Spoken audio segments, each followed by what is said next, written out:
తుమ్ములుకుంట మాయం, చెరువులను మింగేసిన వెంచర్, ఆనవాళ్ళు లేకుండా నిర్మాణం. ఇప్పుడు సోయొచ్చిందా మీకు? ఇప్పుడు ఈ ఈ తుమ్ములకుంట మాయమవుతున్నాయి. గత ప్రభుత్వంలో ఎన్నో అర్జీలు వచ్చినాయి. అధికారులు మళ్ళీ ఆ రోజు ఏం చేసినారు? కేవలం వెంచర్లు వేసే బడా నేతలకు అధికారులు ఈ కకృతి, పైసల కకృతి పడి ఇట్లా చేశారు. ఇప్పుడేమో హైడ్రా పేరుతో ఏదో మేము పొడి చేసేస్తున్నాం మాట మాట్లాడుతున్నాం. ఆనవాళ్ళు లేకుండా నిర్మించారు. ఫిర్యాదు చేసినా పట్టించుకోవడం లేదా, పట్టించుకొని అది ఇరిగేషన్ శాఖ. స్థలం విలువ 10 కోట్లకు పైమాటే. సరూర్ నగర్ రియల్టర్ దందా హైడ్రా దృష్టికి పెడుతున్న దరఖాస్తు. గ్రామంలో దరఖాస్తులు పెడుతున్నట. ఏం చేస్తాను మళ్ళా? అది పరిస్థితి. హైదరాబాద్లో దంచి కొట్టిన వాన.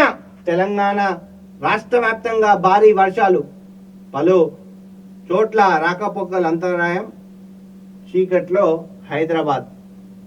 అది పరిస్థితి. అక్రమాల పుట్ట. జిహెచ్ఎంసీ వెటర్నరీ జోన్లలో డ్యూటీ డైరెక్టర్లదే రాజ్యం. ప్రధాన కార్యాలయంలో ఆదేశాలు, బుట్టా దరఖాస్తులు. కేర్ సెంటర్ సిబ్బందితో శానిటైజింగ్, వ్యాక్సిన్లను, కుక్కల నియంత్రణకు సమయ లోపమే ప్రధాన కారణం. ఇప్పుడు పడ్డదా బయట? చూసినారా? జనాలకు ఉపయోగపడే ఆ కుక్కల బెడత కోసం కూడా ఆ వ్యాక్సిన్లు ఏవైతే కుక్కలకి ఇస్తారో దానిపైన కూడా అక్రమాలు పాల్పడ్డారట జిహెచ్ఎంసీ నాయకులు. వీళ్ళని మనుషులు అందామా, పందులు అందామా? పందులు అనడం కూడా వాటి ఆ పేరుని మనము పాపం అది చేసినట్టు. జిహెచ్ఎంసీలో ప్రత్యేకంగా ఏర్పాటు చేసిన వెటర్నరీ విభాగంలో పూర్తిగా అక్రమాల కేర్ ఆఫ్ అడ్రస్ గా మారుతున్నాయి. ఆరోపణలు వెలువడుతున్నాయి.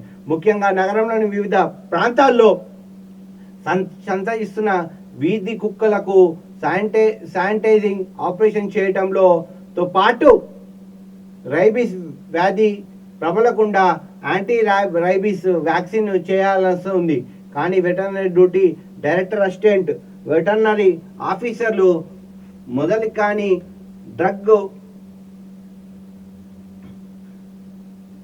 మొదలు కానీ పంపిణీ చేసే కాంట్రాక్టర్ల వరకు సమన్వయం లేకపోవడంతో ఎవరికి వారే తప్పు తడకలుగా బిల్లులు సమర్పించి క్లెయిమ్ చేయడంలో ఆనవాయితీగా మారింది. కుక్కల నియంత్రణ విషయంలో ప్రధాన కార్యాలయంలోని చీఫ్ వెటర్నరీ ఆఫీసర్ ఆదేశాలు ఎక్కడ అమలు కావడం లేదని జోన్ల వారీగా విధులు నిర్వహిస్తున్న పలువురు డ్యూటీ డైరెక్టర్లు దశాబ్దాల వారీగా జిహెచ్ఎంసీలోని తిష్ట వేయడంతో మేము సీనియర్ల మమ్మల్ని చీఫ్ వెటర్నరీ ఆఫీసర్ ఆదేశం ఏమిటి అంటూ వివరిస్తున్నట్లు సమాచారం. ఇది చూడండి. అందుకే ఈ కుక్క దాడులు హైదరాబాద్లో ఎక్కువైతున్నాయి. మీరు ఇట్లా ఇప్పటికైనా సోయి తెచ్చుకోండి, ప్రభుత్వం మేల్కొనండి. గద్వాల మేడం నిన్న ఒక ఆడియోలో మాట్లాడుతూ ఉంది. ఆవిడ మీద వస్తున్న ఆరోపణలను క్లెయిమ్ చేసుకోవడానికి తప్ప వాడిని బెదిరిస్తూ ఉంది. ఇటువంటి ప్రజలకు వచ్చే పనులు మాత్రం చేయట్లేదు. సో చూడాల మళ్ళా ఏమవుతుంది, ఎట్లయితుంది అనేది కూడా. రైట్.